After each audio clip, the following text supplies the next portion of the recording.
Senator Murphy. Thank you very much, Mr. Chairman. Appreciate the hearing. I actually want to pick up where Senator Braun left off because I have a similar concern. You had I think, a dialogue earlier with Senator Coons about the Northeast Rail Corridor, which is perpetually at flood risk.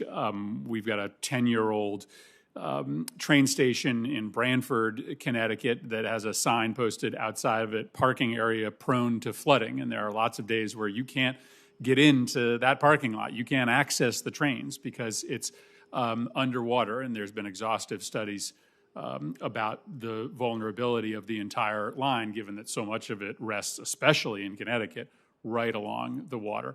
But to Senator Braun's point, I want to make sure that when it comes to what may be a historic investment in the Northeast Corridor, that we ask states to do their fair share.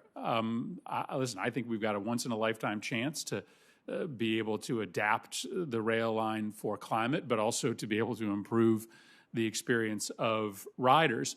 And I'm going to support as big an appropriation as possible, but I think it'd be a lot easier to get bipartisan support and taxpayer buy-in with respect to the rail investment if we find some mechanisms to get state buy-in. And this is a little different than transit. Obviously, the jobs plan has a transit component to it, but then it has a specific Amtrak component to it. And just by virtue of the fact that the busiest stretch of Amtrak is in the Northeast, much of that funding will find its way to our area.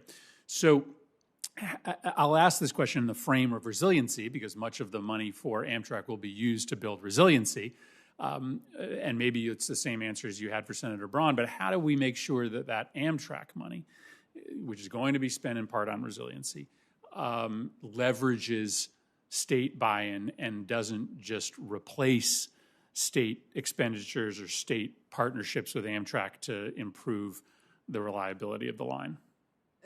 Very important question. And I do just want to make clear, I think the, excuse me, the proposal for rail funding, although certainly a good portion of it would go for the Northeast Corridor, it is certainly envisioned that we would be making rail investments all over the country. Just want to be clear on that point. And look, a good example that I know you're very familiar with, Senator, what we're doing on the Hudson River Tunnel, which is so important for the whole Northeast Corridor line, and certainly, calling on both New York State and New Jersey to be, financial participants and real partners at the table, and that is clearly a model. And as you know, in recent years, Amtrak and the states have worked out, a more thoughtful set of cost-sharing relationships. So I think there's some good templates in place there.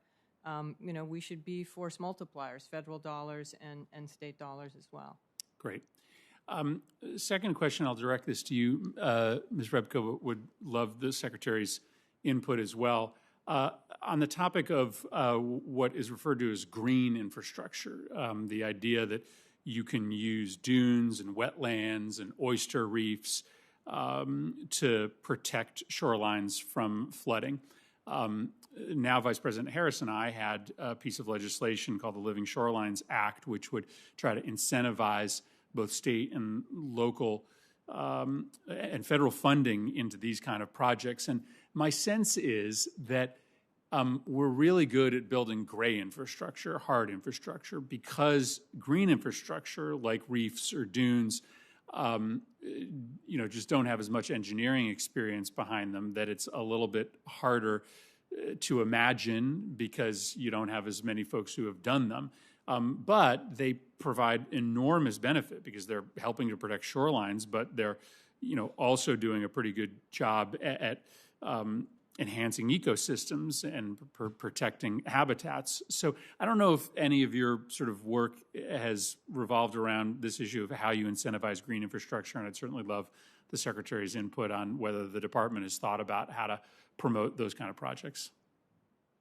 Thank you for the question, Senator. One of the examples that we do cite is more of a green infrastructure project that's happening in Delaware. I think that really the federal government has certain levers that they can pull as it relates to disaster resilience. And Some of that relates to information, which I think is very important, having a set of climate information that is consistent, that folks at the state and local government can use to make their projections, and also having design standards. Those are two open recommendations that we have.